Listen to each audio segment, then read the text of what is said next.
इदं सुरूपं तथा वा कलत्रं यशश्चारुचित्र धनं मेरुतुल्यम् मनश्चेन लग्नं गुरोरङ्घ्रिपद्मे ततः किं ततः किं ततः किं ततः किम् जपो जल्पस्त्रीपं सकलमपि मुद्रा विरचना गतिप्रादक्षिण्यक्रमणमगनात्याहुतिविधिः प्रणामस्तं वेदः सुखमखिलमात्महत्प्रणतुजा सपर्यापर्याय समतुल्यन्मे विनतिकम् 27வது விஸ்தாரமா நேற்று பார்த்தோம். இருந்தாலும் யாராவது சில பேர் வரலைன்னா முக்கியமான ஸ்லோகம் விட்டு போச்சுன்னு அவரோட கவலை இருக்கக்கூடாது. மனிதனுடைய வாழ்க்கையில அவருடைய செயல்கள் எல்லாமே பகவானோட பகவத் சம்பந்தமா ஆகணும். ஒவ்வொரு கணமும் அவன் பகவானையே தியானம் பண்ணி கொண்டிருக்கணும். அப்பொழுது இந்த பிறவியை கடைசி பிறவியாக ஆக்கிக் கொள்ளலாம், பகவானிடத்துல ஒன்றாக ஆகலாம் அப்படிங்கிறதுனா வேதங்களுடைய பரம தாத்பர்யம். இதே பகவத்கீதையில எற்கரோடு எதிர்த்தாலும் எதிர்வோடு கதாசிய தத்துவம் அகற்படும் சொல்லியிருக்கேன். அப்படி எல்லா கணமும் நாம் பகவானிடத்திலேயே நம் மனசு செலுத்தணும் என்று நாங்கள் நினைச்ச அது நடக்குமோ? நடக்கிறது கஷ்டம். ஏன்னா நமக்கு மற்ற காரியங்கள்ல நம்ம மனசு ஒரு இடத்துல நிற்கவும் பழகல. அது ஒவ்வொரு கடமும் இது அங்கு சுற்றி கொண்டிருக்கு. அதற்காக எப்படி பண்றது? அதுக்கு நமக்கு தகுந்தான ஒரு தற்பீது இல்லையே மனசுக்கு அப்படின்னு ஒரு சந்தேகம். அதற்கு ஒரு வழியை சொல்லியிருக்காரு. ஆமா, நான் பேசக்கூடியதான எல்லா வார்த்தையும் ஜபமாக ஆகட்டும். ஏதோ ஜபமாக ஆகட்டும் என்று சொன்னா வெறும் ஆகட்டும் இல்லை, எல்லாம் ஆகிவிடும். நீங்க அந்த எண்ணத்தோட இருக்கணும். ஏனென்றால் நாம எந்த பேச்சு பேசினாலும் அது அகாராதி பிரகாராந்தமான எழுத்துக்களாகத்தான் இருக்கு, அதனுடைய கூட்டமா இருக்கு. அதை நாம் ஒரு அர்த்தத்தோட உபயோகப்படுத்துகிறோம். யானைன்னு சொல்றோம். நம்ம யானைங்கிற ஒரு பொருளை குறிக்கிறதுக்காக யானைங்கிறோம். யகாரமும் நகாரமும் அம்பாளுடைய பீஜங்கள். எம் வாயுவாத்மனே சுபங்கள் பயானிரமஹா, அம்பாளுக்கு எம்னா வாயுனால புத்தகங்கள். அதே போல நகாரத்துக்கு ஒரு பீஜம். இப்படி ஒவ்வொரு எழுத்தும் அம்பாளுடைய எழுத்து, அம்பாளுக்கு தான் கூறுகிறான எழுத்தாக அமைஞ்சிருக்கிறதுனால நாம் அதை இன்னொரு பொருளா குறிக்கிறதாக நினைத்த போதிலும் இது அம்பாளுடைய பீஜமாக அப்படி கணக்கு வச்சப்போ செல்வம் சகலம் அப்படி முத்ரா விரச்சனா, கையும் காலையும் இந்த பக்கம் அந்த பக்கம் ஆக்குறது எல்லாமே இருக்கு. இதெல்லாம் தங்களுக்கு போடக்கூடியதான முத்திரைன்னு காணப்படுத்துவோம். இந்த முத்திரைகள் சமுதாயத்துல மிக சிறந்தது. வாயால பேசுறது, நம் மனசுல இருக்கக்கூடியதான எண்ணங்களை இன்னொருவருக்கு எடுத்து சொல்றதுங்கிறது ஒரு லாங்குவேஜ், ஒரு பாட்டு. இந்த மொழி வழியாகத்தான் நாம் ஒருத்தருக்கு இன்னொருத்தர சொல்றோம். மொழி இல்லாத சமயத்துல என்ன சொல்கள்? அப்ப என்ன பண்றது அப்படின்னு சொன்னா கம்யூனிகேஷன் வித்அவுட் வேர்ட்ஸ். அதுக்கு என்ன சொல்ல போறேன்? அப்பொழுது அதுக்கு மொழி இல்லாத ஒரு பாட்டு, மூலமான ஒரு பாட்டு, அது முத்திரைகள். இந்த முத்திரைங்கிற ஒரு பதார்த்தம் எல்லா ஆகமத்திலையும் இருக்கு. சைவ ஆகமத்திலையும் இருக்கு, சாஸ்தாகமத்திலையும் இருக்கு, வைஷ்ணவ ஆகமத்திலையும் இருக்கு. எல்லா நேரத்திலும் எங்கெங்க நாங்கள் கடவுள் வழிபாடு உண்டோ அந்தந்த இடத்துல எல்லாம் முத்திரைகள் இருக்கு. இந்த முத்திரைகள்னால் நாம் பகவான ஸ்தோத்திரம் பண்றோம், பிரீத்தி பண்றோம், நம் மனதில் இருக்கக்கூடியதான எண்ணங்களை காட்டுகிறோம். அப்ப எல்லா தெய்வங்களுக்கும் முத்திரைகள் இருக்கு. அதெல்லாம் நம்ம கையை, அந்த முத்திரைகள்லாம் விரல்கள்னாலையும் கைகள்னாலையும் காட்டப்படுது. நம்ம என்னென்ன அடைஞ்சிட்டு இருக்கோமோ அதெல்லாம் அப்ப அடி முத்திரைகளா ஆகட்டும், அது முத்திரைகளா எடுத்துக் கொள்ளணும் அப்படின்னு பிரார்த்திக்கணும். அதெல்லாம் முத்திரா விரச்சனா கதை பிராதட்சிய கிரமணம். நம்ம சஞ்சாரம் பண்றோம் போது எங்கேயும் எங்கேயும் சுத்துறோம். சுத்துறதெல்லாம் அம்பாட பிரார்த்தனை போல தியானம். அது நிச்சயமா ஆரம்பம். என்ன அம்பாடு எங்க இருக்க? உங்க ஹிருதயத்துலதான் இருக்க. நீங்க எங்க போனாலும் அம்பாடு சுத்திட்டு தானே இருக்கு.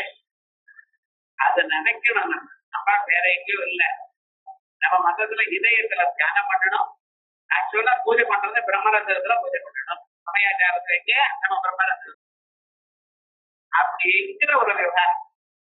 இது பரமேஸ்வருடைய தன்னுடைய பிரம்மரத்துல அப்பாட பூஜை பண்ணிருக்காங்க. அதனால சாதாரணமா ஆத்துக்காரிய தலையில வச்சுட்டு இருக்கா பாருங்க அப்படிங்கிற பட்சத்துல இது எங்க இருந்து வந்தது? தலையில வச்சுட்டு இருக்கா கொஞ்சிட்டு இருக்கான்னு சொன்னது எங்க இருந்து வந்தது? முதல்ல பரமேஸ்வரனே அம்பாட பிரபரன்ஸ் இருக்கிற பூஜை பண்ணிருக்கேன். ஏன்னா சமயம் வந்தா வைதிக மந்தம் அப்படிலாம் சொல்லுவாங்க. இதயத்துல தியானம் பண்ணணும், பிரபரத்துல தியானம் பண்ணணும். அது ஆக்ஞா சக்கரம் வரைக்கும் உருவங்களுக்கு நடுவுல வர வரைக்கும் அந்த உருவத்தோட இருக்கும். அதுக்கு மேல இருக்கக்கூடிய உருவமற்றதான பிரம்மஸ்வரூபமா ஆகிவிடும். அதனாலதான் அதுக்கு பிரம்ம. இது நம்ம உச்சி குழி இருக்கிறதுல அந்த இடத்துல அங்கிருந்துதான் பரமாத்மா உள்ள இறங்கினார். தேவானும் பிராவினது அப்படின்னு நம்ம பிராணம் பண்ணது ஆத்மா அங்கேதான் உள்ள இறங்கியிருக்கார். அதான் சிதையெல்லாம் நமக்கு தெரியுது. ஏன் இந்த பிரம்மணத்துக்கு பேர் வந்தது? பிரம்மமானது அங்க தெரியுது இங்கிறதுக்காகத்தான். அப்படிப்பட்டதான் அந்த சுரூபம். நாம எங்க சுத்தினாலும் எப்படி சுத்தினாலும் இங்கே போனாலும் அங்கே போனாலும் உள்ள இருக்க முடியுதான். பரம்பொருள் அம்மா நல்லவா தியானம் பண்ணிட்டு இருக்கேன், அதான் பிரதட்சணம் பண்ணிருக்கேன். அசனாதி உட்கொள்ளக்கூடியது எது இருந்தாலும் பட்சியம் போத்தியம் சோட்டியம் லேக்கியம் என்னென்னமோ சாப்பிடுறோம். கடிச்சு சாப்பிடுறது, மென்று சாப்பிடுறது, குடிச்சு சாப்பிடுறது, நக்கி சாப்பிடுறது, இப்படி எல்லாம் என்னென்னமோ பண்ணிட்டு இருக்கேன். அத்தனை பதார்த்தமும் என்னென்ன உள்ள இருக்கக்கூடியதான அம்பாளுக்கு இது ஆகுதி கொடுத்துட்டு இருக்கு. நெருப்புல நெய்ய ஆகுதி கொடுக்கிறா போல நம்ம சரீரத்துக்குள்ள இருக்கக்கூடியதான அந்த பரம்பொருளுக்கு அம்பாளுக்கு நாங்கள் ஆகுதி கொடுக்கிறதா நினைத்து கொண்டிருக்கள். இப்படித்தான் நம்ம தியானம் பண்ணணும். எதை தியானம் பண்ணும் பொழுது நம்ம சாப்பிடும் பொழுதும் இந்த பகவானுக்கு கொடுத்து கொண்டிருக்கேன் என்ற தியானம் பண்றதுதான் உயர்ந்ததான முறை. அதுதான் பண்ணிட்டு இருக்கோம். பிரணாமஸ்தம் வேத நம்ம நமஸ்காரம் பண்றது படுத்துட்டு இருக்கோமே, அம்பாள் எல்லா கட்சியும் இருக்கா. எங்க படுத்துட்டு இருக்காலும் உங்க சிறப்பு எங்க இருக்கோ அங்க அம்பாளுடைய பாதங்கள் இருக்கு. இப்படி நினைச்சுக்கிறோம். பிரணாமஸ்தம் வேத சுகம் அகிலம் ஆத்மார்ப்பணதா.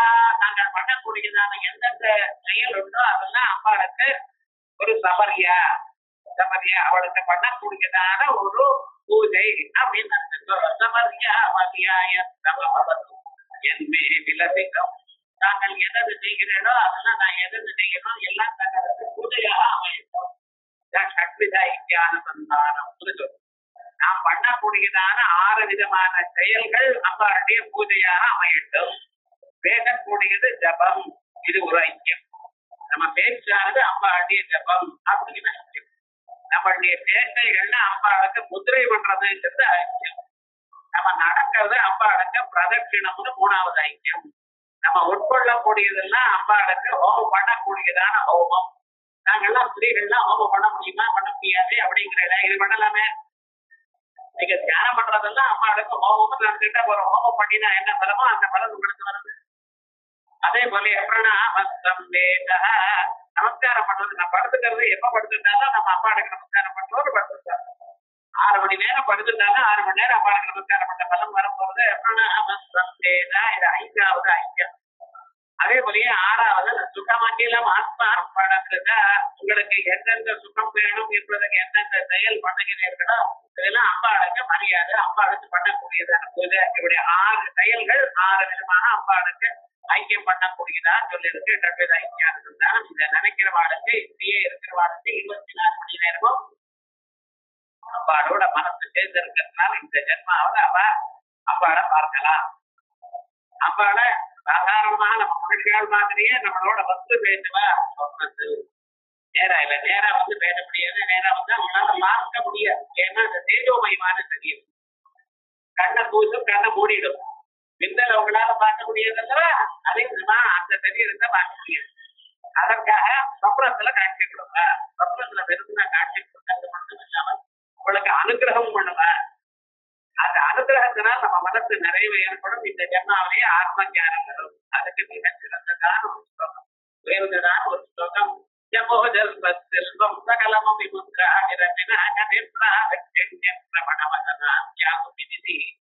பிரணாமம் வேத சுகமகிலம்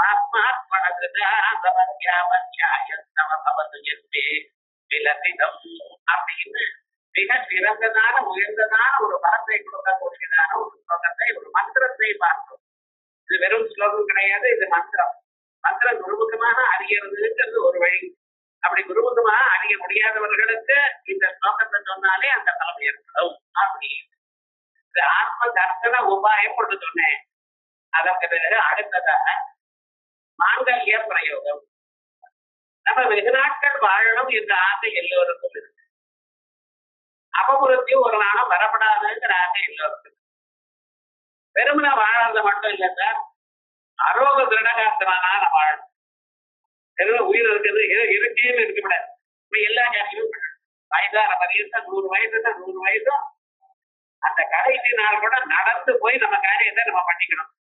அப்படி இருக்கணும். உடம்புல வியாதி வைக்க இல்லாம இருக்கணும். அதுதான் வியாதி இல்லாம இருக்கிறதே அது ரொம்ப உயர்ந்ததான ஒரு வரம். அப்படிப்பட்டதான ஒரு வரத்தை நாமும் அடையணும், நம்ம வீட்டுல இருக்கிறவாளும் அடையணும்.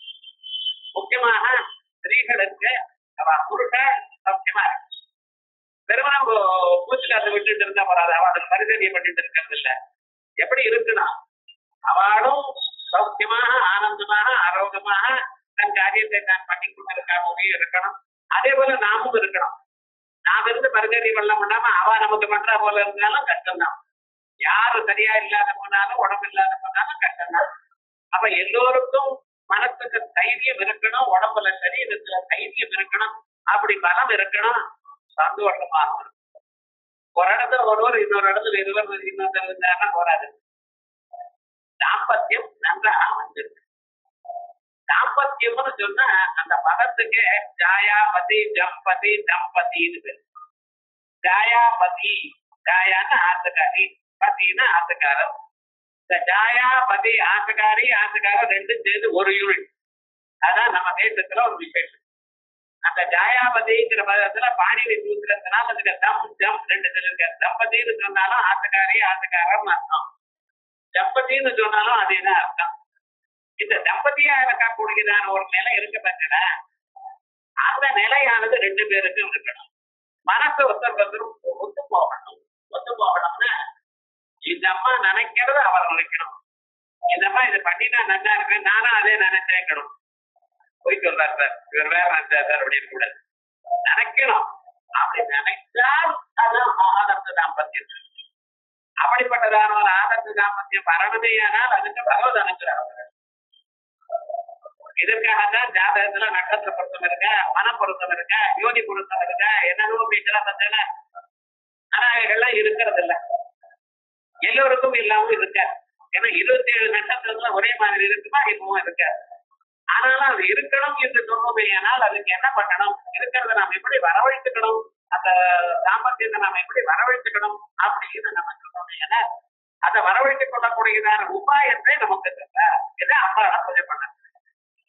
இது பண்ணினமையெல்லாம் அந்யோன்யமான ஒரு நிலை ஆவாது.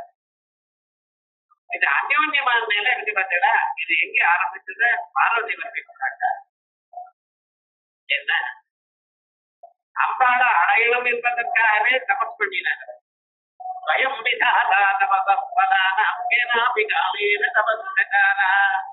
தட்சனுடைய பெண்ணா பிறந்த பிறகு அந்த சரீரத்தை தியாகம் பண்ண வேண்டியதான நிர்பந்தம் ஏற்பட்டது.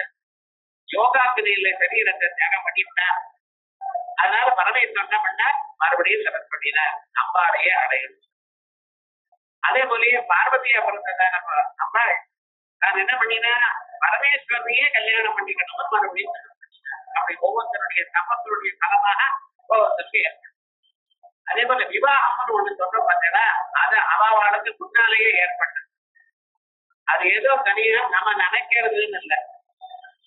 மேரேஜ் சார் வீடு எவருங்கிறானோ அதை நிஜமா.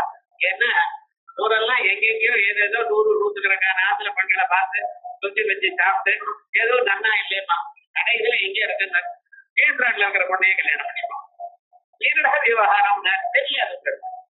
யாருக்கு எங்க அமைஞ்சிருக்காங்கிறது இவாள சுத்தம் தெரியாது. அதை முடிஞ்ச பிறகுதான் இவாளுக்கு தெரியும்.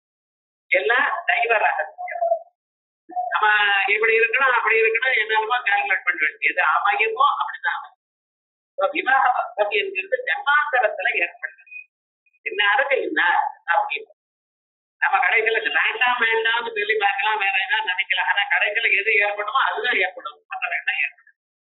எப்படி இந்த ஏற்பட்ட பிறகு இவன் தனியா ஒரு இடத்துல வளர்ந்துருக்கான், அது சார்ந்ததான அந்த சந்தர்ப்பங்கள்ல வாழ்ந்திருக்கான். அதே போல அந்த பெண்ணும் ஒரு இடத்துல பிறந்திருக்கா, அங்க இருக்கக்கூடியதான சூழ்நிலைகள், அந்த இருக்கிற வாசனைகள், அங்க இருக்கக்கூடியதான பழக்க வழக்கங்கள், அதுக்கு தகுந்தா போல அவ பிறந்திருக்கா. இவ ரெண்டு பேரும் சேர்ந்து ஒரு இடத்துல ஒன்றாக இருக்கணும்னு சொன்னா இருப்பாங்க. இந்த காலத்துல பழைய நாட்டை 8-10 வயசுக்கெல்லாம் விவாகம் பண்ணி விடுவாங்க. விவாகம் பண்ண பிறகு அந்த பெண்ணானவள் இந்த ஆத்துல இருப்பாள். அப்பப்ப வந்து போயிட்டு இருப்பாள். இந்த ஆத்து வழக்குகள்லாம் தெரியும். இந்த ஆத்துல இருக்கக்கூடிய மாமியார் இருக்கிறவா அவளுக்கு அந்த சின்ன வயசுல அந்த வித்தியாசமும் தெரியாது. எல்லாரும் அடங்கி நடந்திருக்கணும் அப்படின்னு சொல்லி கொடுப்பாங்க. ஒரு வயது வந்தப்பறம் 20 வயசானதுல அவெல்லாம் பழகி போயிடலாம். அதனால அந்த வித்தியாசம் தெரியாது. டிரான்ஸ்கிரிப்ஷன் ஸ்மூத்தா இருக்கும். இப்ப கல்யாணம் ஆனது 25-28. என்ன விவகாரம்? அவ உத்தியோகத்துல போகணும், கொஞ்ச நாள் செட்டில் ஆகணும், ஆத்துல அவாத்துல இருக்கக்கூடியதான காசு கட்டங்கள்லாம் ஆகணும், என் கல்யாணத்துக்கு எல்லாம் சேர்த்து வச்சிருக்கணும். இப்படி எல்லாம் என்னென்னமோ ஒரு நினைச்சுட்டு இருக்காவா. அவ நினைக்கிறது தப்புன்னு சொன்னாங்க. அவாளுடைய அபிப்பிராயம் என்ன, பகவான் ஒவ்வொருவருக்கும் இண்டிபெண்டாக அவன் மனசு கொடுத்திருக்காரு. ஆனா அவ அப்படி நினைக்கிறது தப்பு என்று சொன்னது இல்லை. ஆனா என்ன, இந்த காலத்தினுடைய அனுகுணமாக அவ அப்படி நினைச்சிருக்கா. அதே போல அதற்கு பிறகு அது சின்னதாக இருக்கப்படுது வளையா வயசான பிறகு வளையும். அது ஒண்ணு. ரெண்டாவது என்ன, ஒவ்வொருத்தராத்திலையும் ஒரே ஒரு பொண்ணுதான் இருக்கா, ஒரு பையன் தான் இருக்கா. எல்லோருக்கும் அவ எல்லாம் அபிமானத்தை கூட்டி வளர்க்கிறான். அவளுக்கு அலங்காரம் ஜாஸ்தி. இப்ப என்ன, இன்னொருத்தர் சொன்ன வார்த்தை கேட்கணும்னு அந்த ஈகோ ஒத்துக்க மாட்டேங்குது. ஒரே பொண்ணு அபிமானத்தோட வளர்ந்துருக்கா, அவ சொன்னதெல்லாம் பண்ணி கொடுத்துருக்கா. இன்னொரு இடத்துல நான் சொன்ன பேசுறேன், அம்மா அப்பாவே என்ன அதற்குல நீதியா நடக்கிறது. அது இவாளுங்க இந்த ஜெனரேஷன் எப்படி இருக்கு. இது ரெண்டு பேரை மனசு ஒத்து போகணும்னா இந்த காலத்துல ஆனா வசுதான் ஒத்து போகணும். இது ஒத்து போகணுங்கிறதுக்கு அடையாளம் என்னன்னு அந்த பாரதிய பரமேஸ்வரன் அங்க முதல்ல எப்படி இருந்து தெரியுமா? பாரதிய பரமேஸ்வரனுக்கு கல்யாணம் ஆனதுக்கு வந்து அந்த பரமேஸ்வரன் தன்னுடைய தன்னுடைய ஒரு ஜபத்தை இருக்க இடையூறு பண்ணினார் மன்மதன்.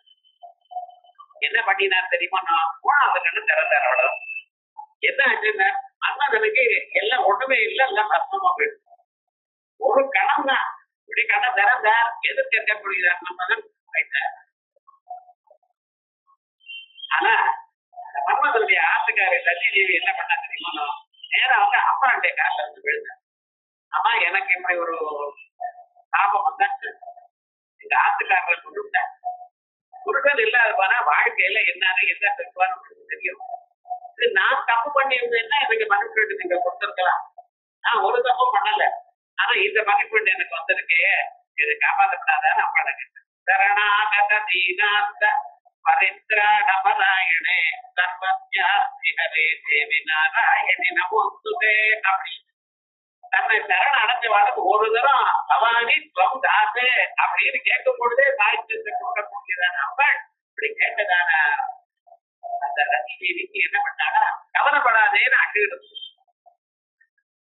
இதுக்கு என்ன வேணுமோ அது நிச்சயமா கிடைக்குது, கவலைப்படாதேன்னு நம்மளால பூஜை பண்ணிட்டு இருந்தார். விவாகம் வந்து என்ன பண்ணினா தெரியுமா? அந்த மன்மதனை எந்த மன்மதனை பரமேஸ்வரன் இருக்காரோ அந்த மன்மதனை மறுபடியும் உயிரோட வந்தாராம். காம சஞ்சீவன உள்ளது. எந்த மன்மதனை கொண்டாலோ காமாரியா இருந்தாரோ அவன் ஏமாத்திட்டான். அப்ப என்ன ஆச்சு? விவாகத்துல என்ன சார் இதுதான் அந்யோன்ய தாம்பத்தியமா அப்படின்னு கேட்கக்கூடாது. அதுக்கப்புறம் எப்படி போயிருக்கா தெரியுமா? அவன் 2 பேரும் 2 சரீரம் ஒரு சரீரமாச்சு. அதனால 2 பேரும் ஒன்றாக ஆகணும், ஒரு மனதாக ஆகணும்னு சொன்னா அதுக்கு பாரதி பரமேஸ்வரர் அவட்ட திருப்பிட்டார். அப்படிப்பட்டதான ஒரு அபிமானம் பெறணும். 2 பேரும் 2 உடலா இருந்தாலும் ஒரு மனதாக செயல்படணும். இதான் நம்ம நாட்டுல முக்கியமா. எந்த ஊர்லயும் அது முக்கியம்தான். ஆனா அந்த ஊர்ல எல்லாம் வெளியூர்ல எல்லாம் என்ன, அவளுடைய வாழ்க்கை இருக்கு, இந்த ஊர்ல போகத்தை அனுபவிக்கணும் என்கிறதே அவளுடைய கண்ணோட்டம். லைஃப் சொல்லி அப்படிங்கிற அவ. நாம அப்படி இல்லை. லைஃப் எதுக்க உயர்ந்ததான ஒரு நிலையை நாம் அடையணும், அதற்காக இது படி இருக்கு. நம்ம ஊர்ல வாழ்க்கையானது தர்மத்தை செய்வதற்காக. நம்ம ஊர்ல வாழ்க்கையானது அறம், பொருள், இன்பம், வீடு. இன்பம்ங்கிறது 3வது தான். முதல்ல அறம். தர்மத்தை பண்ணுறோம், காதல் சம்பாதிக்க, அதுக்கப்புறம் என்ஜாய் பண்ணுறோம். எப்படி மோட்சத்துக்கு விரோதம் இல்லாமல் என்ஜாய் பண்ணுறோம். ஆகையால் நமக்கு தர்மம் தான் முக்கியம். அந்த தர்மத்துக்கு ஒத்துழைக்கிறவள் தர்மபத்னி. அதனால்தான் விவாகமாகும் பொழுது சீதா தேவி பொழுது ஜனகர் இயம் சீதா மம சுதா சக தர்ம ஜரீனவா சக்கரவர்த்தியா இருக்கார், உலகம் முழுக்க தன் கையில இருக்கு. அந்த பெண்ணை மகாலட்சுமியை கொடுக்கிற இயம் சீதா மம சுதா சக தர்ம ஜரீனவா உனக்கு கூட ஒத்துழைக்க சம்மத்தை பண்ணுவாங்க. எவ்வளவு காசு கொடுக்கவோ தயாரிக்க அது பிரயோஜனம் இல்லை. ஒரு இன்னைக்கு ஒரு யாகம் பண்றேன் என்ன முடியாது அப்படின்னு சொன்னாங்கன்னா அப்புறம் நீங்க ஒண்ணும் பண்ண முடியாது. ஒரு யாகம் பண்ணணும், ஒரு ஹோமம் பண்ணணும், அந்த மாதிரி பக்கத்துல இருக்கணும், அப்பதான் படத்துக்கு இண்டிபெண்டா நீங்க பண்ண முடியாது. அதான் கிரகஸ்தாசிரமத்துல ஒரு அட்வான்டேஜ், ஒரு டிஸ்அட்வான்டேஜ். கன்னியாசாசிரமத்துல அது இல்ல. யாரையும் ஒன்றும் கேட்க மாட்டான். அவர் பாட்டுக்கு 24 மணி நேரம் ஜபம் பண்ணிட்டே இருக்கலாம். முடியுமா சார்? அது முடியல. கன்னியாசிகள் நம்மளை விட ரொம்ப பிஸியா இருக்கு. ஆனால் கிரகஸ்தாசிரமத்துல என்னன்னா 2 பேர் ஒருத்தருக்கும் வேணும். அதே போல அந்த அமாவாசை சோமவாரம் விரதம் நாளைக்கு இது ஒரு விரதம், இது எல்லாரும் தெரிஞ்சுக்கணும். என்னைக்கு சோமவாரமாக திங்கட்கிழமையாக அமாவாசை வருதோ அன்னைக்கு ஒரு விரதம், விசேஷமான ஒரு விரதம். இந்த தினமானது ரொம்ப விசேஷம். அது சாதாரணமாக என்ன விசேஷம் நடக்கிறது? ஸ்திரீகள்லாம் அரச விரத பிரதட்சணம் பண்ணணும், 41 பிரதட்சணம் பண்ணணும். இந்த பிரதட்சணம் பண்ணினா அதனால என்ன லாபம் வருதுன்னு பாருங்க. அது 2-3 விதமாக சொல்லியிருக்காங்க. முதல்ல என்ன பண்றதுன்னா அவளுடைய சரீரத்துல இருக்கக்கூடியதான எல்லா வியாதியும் போகும். அமாவாசை அன்னைக்கு என்ன அமாவாசையில விசேஷம்? அரச மரத்துக்கு டெய்லி பவர் இல்லையான்னு கேட்கக்கூடாது. அமாவாசை அன்னைக்கு சூரியனும் சந்திரனும் ஒரே நேர் கோடல இருக்க. சாஸ்திரத்தை எந்த தீபாவளி தானட்டு அப்படின்னு அமாவாசைக்கு சூரியனும் சந்திரனும் ஒரே கோடம் இருக்காங்க பூமியோட. அதனால என்னாச்சு?